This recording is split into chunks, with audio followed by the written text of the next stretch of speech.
Sutra Surangama, los estados demoníacos de los Skandhas, del pensamiento, parte 3 de 8, en Entre Maestra y Discípulos, impartida en inglés el 28 de diciembre del 2018.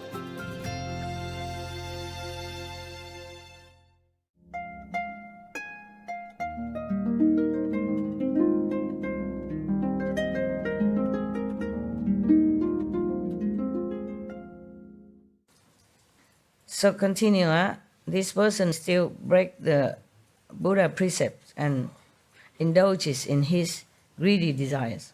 The other person, meaning the one possessed, is fond of saying that Buddhas are appearing in the world.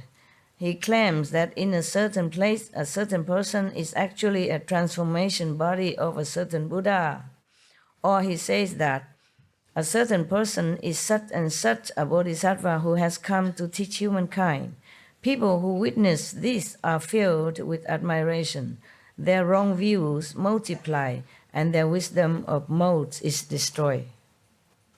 It's terrible when somebody just talk like that, harming so many souls. This is a drought ghost that in its old age has become a demon. It disturbs and confuses the good person. But when it tires of doing so, it will leave the other person's body. Then both the disciples and the teacher will get into trouble with the law. Because they continue to do bad things, indulging in low desire, despite the moral conduct or despite the law. So, of course, after the demon left, they have no more power. Then the law will catch them at the end. Not just misleading people, but having trouble with the law as well. My God, I'm telling you, everybody's a victim, huh? Tell you. You should be aware of this, I mean Ananda and his assembly. You should be aware of this in advance and not get caught up in the cycle of transmigration. If you are confused and do not understand, meaning Anand, because Anand asked him, you will fall into the relentless hell. My God, the Buddha has a lot of energy, huh? He taught all this to Ananda. I don't know, we have to cut it into 3 days, 4 days, but he continued. I don't know how many days he teach Ananda in this. I'm not sure if he teach Ananda in the physical world or he teach in the astral realm, and then when Ananda come back, he wrote it down or tell people. How can a physical Buddha teach so much? Look here. And I cut some of the 20 pages mantra already. It's no use to you. You can't repeat all that. Okay? And still continue, huh? Maybe he just said, okay, let's take a rest and have lunch and go back tomorrow, no? Because he has to go out and take alms, no? It could be maybe in the rainy day, rainy retreat. The Buddha has time every day, all day, to teach them and not go out for alms. In the monsoon season, it rains a lot. The Buddha don't let the monks go out to beg for food. But at that time, he already had a lot of disciples, so they bring food and necessity to them instead. I guess that's what it is. Because it's raining and the monk has normally only one garment, and one blanket. And one bowl, or even two. But if you keep going out every day begging for food, your clothes will not be able to dry, right? I know that because when I was in the Himalaya, I had only 2 pair of Punjabi clothes. And even it's not rain, it gets wet quickly. And I'm so clean, and habit dies hard, In my own life, anywhere, I wash my clothes clean. If any speck on it, any spot on it, oh, I cannot bear. I wash right away, yeah. So in the Himalaya, sometimes it rains or sometimes no rain, but because the snow melted, and I walk all the time, and the mud spraying from my feet or from somebody else walking next to me, or from horses' feet, and spray on my white Punjabi. I wear white, 2 pair of white, cheap cotton. And then at evening, when everybody cannot walk no more because they have to stop to eat or something, I don't remember how I eat my food there. I don't remember if I ever eat. How did we do that? I can't remember eating. Okay, never mind. But everyone else, who went to pilgrim, somehow they find food. I can't remember how. Nobody cooked there. And then we go and stay in some mud house, mud floor and all that. But my clothes have some black spots from the mud. And I wash. And then it won't dry. And I wear another one. But that works only the first day, huh? The second, the third day, the clothes always wet. And I just wear it. I wear it wet. It's not like dripping because I hang behind the fire. The fire they pay for, I didn't pay, so I hang behind people. And it somehow not dripping wet. It's just still wet. And I just wear it. And after you walk for a while, it just dry by itself. Yeah. Maybe that's why the Indian wanted to marry me. He think I'm some sort of big shot, magical power, tough, superwoman or something. I wasn't. I was just blind, blind from anything around me, except want to know the truth. Blind, really blind, and my mind blank, I think. Yeah. In Germany, if you're a wife of a doctor, you're somebody, not too bad. And left that kind of life and walking alone like that. Huh? 2 pair of clothes and wearing wet and then dry it by no time. So they think maybe I have too much heat even. Like the solar plexus heat that can dry the body. The Himalaya monks or yogis, they can do that. They dry their clothes with the heat of their body. They don't have tumble dry or clothes dry, nothing like us. And they don't have that many clothes. So they just have to learn to dry themselves by their own body heat. I guess maybe they rub off some of this magical power on me. I didn't learn any of that. I just have no choice. When you have no choice, maybe you have magical power to dry your clothes. The cotton is not so thick. So if I wear for a while, it becomes dry. Very convenient. How cheap you can live there, Nowadays, you have to pay for detergent, for washing machine, for tumble dry, for dryer, and all that. But have to pay a lot, and they have to clean it now and then. Yeah. I don't know if the civilized life is better than the life in that Himalaya, the life that I lived. I'm not sure which life is better. I don't know which life is more comfortable, more convenient. But it's not like all that romantic. You walk and then you have to go and find your bathroom, and sometimes you're in the wilderness and then you hear some noise and you're scared, some animals. Yeah. And also sometimes you can't find food. Yeah, and now I remember one time. The only one time I remember food is that time. Because I went into a small store, so many pilgrims, and he has only half of the bucket of the flour. The flour that they make chapati. And I can get only one chapati. And that's already lucky. People who come behind, they say only the empty bucket, no more. Just a small little boy from somewhere village, he has only half a bucket of chapati flour. It tastes like heaven. Oh my God, I never remember anywhere tastes so good like that. I just remember the coming down from the Himalaya, I got that.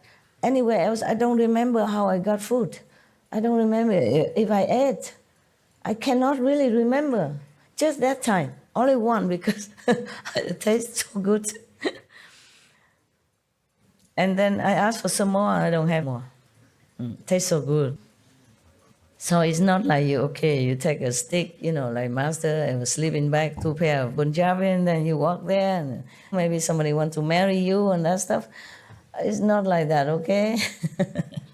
The road is very difficult to walk sometimes. And if you're not careful, you fell down and die, okay? Because it's very stiff. Some places high mountain, and down there is a river.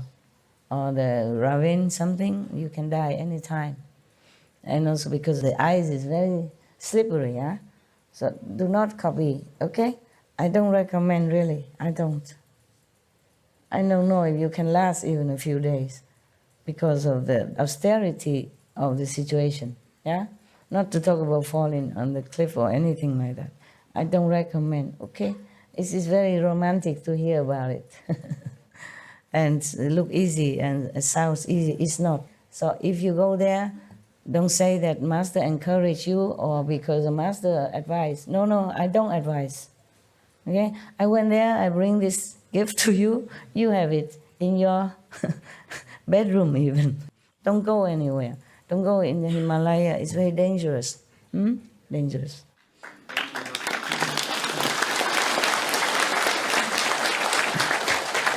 If you don't believe me, you ask this Indian brother if all the Indian think is a dangerous place or not. You tell them, brother.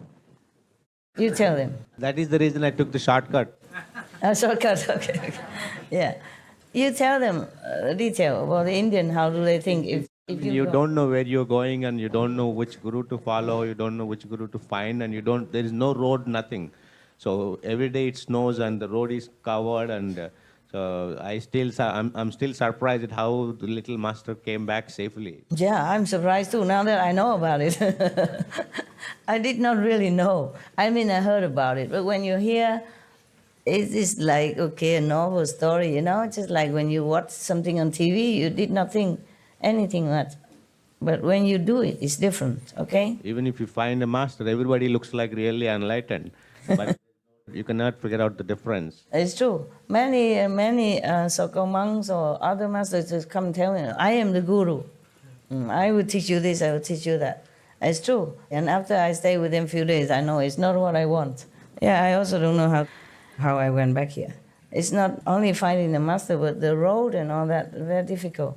Yeah, every comfort that you think you might have because you have money is wrong.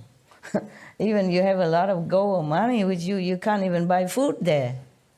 You can't find a hotel or anything like that. As your brother said, there's no road. You don't even know which road, and then the roads are all covered with snow and with ice. Please don't go, eh? Please don't. Master, did you go to the Manas Sarovar? They say angels come and... I went also many places. I can't remember much. Mansarova is a lake, right? It's where you bathe and you have immortality. Yeah? It's Heaven's Lake, and in the night, and angels come down. And Did you go there? no, I cannot dare. Why not? It's very dangerous and risky, and probably when I'm old, just to see, I'll hire a helicopter and go. If you have helicopter. Helicopter probably is the best solution, so you don't have to walk on dangerous road or slippery road. But helicopter is not always safe in the weather. In the Himalaya, sometimes it changes so quick. Earlier, we used to have all those ideas to go and see places. Now you don't have to go anywhere, and master is there, so that's enough.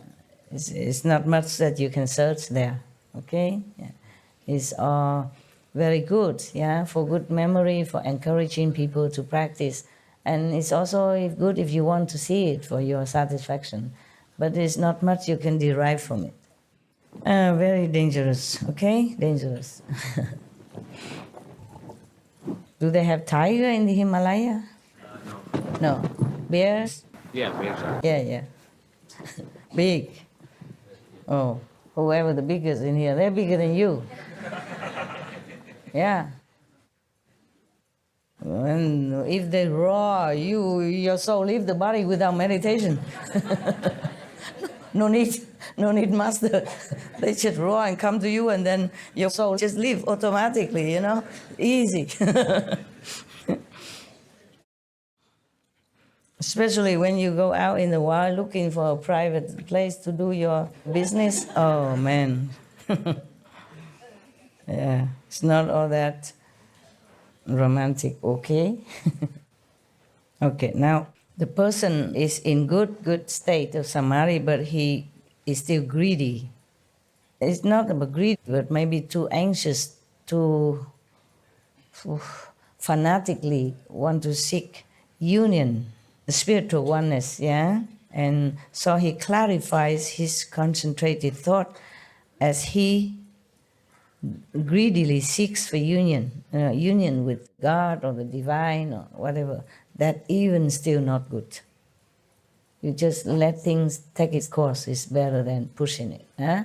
Because if you're so greedy in such a way or so fanatically seek for union with God when you're not ready, then the demon from the heavens sees the opportunity it has been waiting for. Its spirits possess another person and use him as mouthpiece to come to you and explaining, you follow me, you will go union with God, etc., etc. Same like if any master would tell you. This person, unaware that he is actually possessed by a demon, this is the third person, yeah, not the meditator, claims that he has reached unsurpassed nirvana. When he comes to see that good person who seeks union, he arranges a seat and explains the teaching to him. Neither his own body nor the bodies of those listening to the lecture go through any external transformations, but he makes the minds of the listeners become enlightened before they even hear him speak. So they experience changes in every thought. They may have the knowledge of past lives or the knowledge of others' thoughts. These are what we call, you can read other people's mind, yeah? One of those power that you can acquire through meditation. But there's nothing much, okay? You can have it to use it. You can use it if you can control it. Otherwise, you will be disturbed by everybody else's thought all day. You'll go insane, yeah? No good, no good. Maya has tried that on me once. He make me hear people talking, see people doing things from far, far away land. I said, oh, get over there. Go away. I don't seek this kind of cheap, I say cheap game, Yeah. Yeah, the Maya try many ways to enchant you, to make you stray away from your noble, high purpose. So they may even see the hells or know all the good and evil events in the human realm. They may speak verses or spontaneously recite sutras. Each person is elated and feels he has obtained something unprecedented. See, this is all for magic. The good person is beguiled and fooled into thinking the other, the preaching one, is a bodhisattva, the possessed one. You see how powerful the demons can be, huh? So powerful. So we really are very vulnerable to all kind of cheating, all kind of misleading. Oh, really terrible. That's why I'm telling you, I feel sorry for everyone, even the worst criminal. Yeah, who knows? Maybe the demon possessed him and make him do things like that. Yeah, it happens, Sometimes a criminal, they did something, and when they're out of that possessed state, they don't remember what they did. But of course, the police won't believe him. That is a problem, yeah. I feel really sorry. I feel all the beings on this planet are all victims of some sort, of some influence, either by other beings, by other humans, or by demons. That's why I'm really sorry for them. If I could die 10,000 million times so that everyone can be relieved, I would immediately do it without second thought. Because I feel so slow. Whatever master come and go, the beings are still suffering in darkness. There's no way that can make everyone liberated out of the Maya influence. And they suffer so much life after life.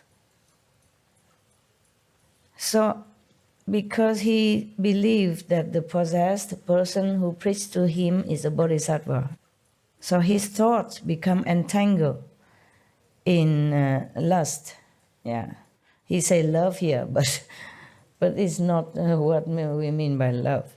In that kind of physical attachment and lust. So he breaks the Buddha's moral precepts. That's why I say lust, I don't say love. Because if you have love in your heart for other beings, for other suffering people, then you won't break the Buddha's precepts. Yeah?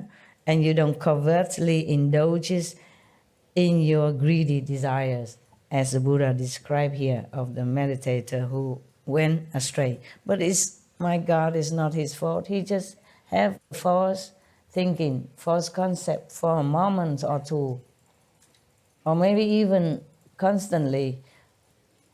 But he did not intend to harm anyone, and the demon still can possess him. It depends on how you. It's not like, okay, you want to become Buddha or you want to be one with God, then all the demons will come act over for you. It's not like that. It depends on why you want it, how you want it. Otherwise, the Buddha also wanted to become Buddha. But the demon also came to him and he told him, get lost. Just like Jesus meditate in the desert, demon also come to him and offer him the whole world. And he said, get behind me, go away. So imagine, Imagine normal people, how much would they be like seduced into doing wrong thing or in the wrong concept? That's why I told you I feel sorry for everyone. It's all victims. Once you come to this physical world, you are vulnerable to all kinds of attacks, all kinds. Not just physical, mental, psychic, emotional, but even spiritual attack.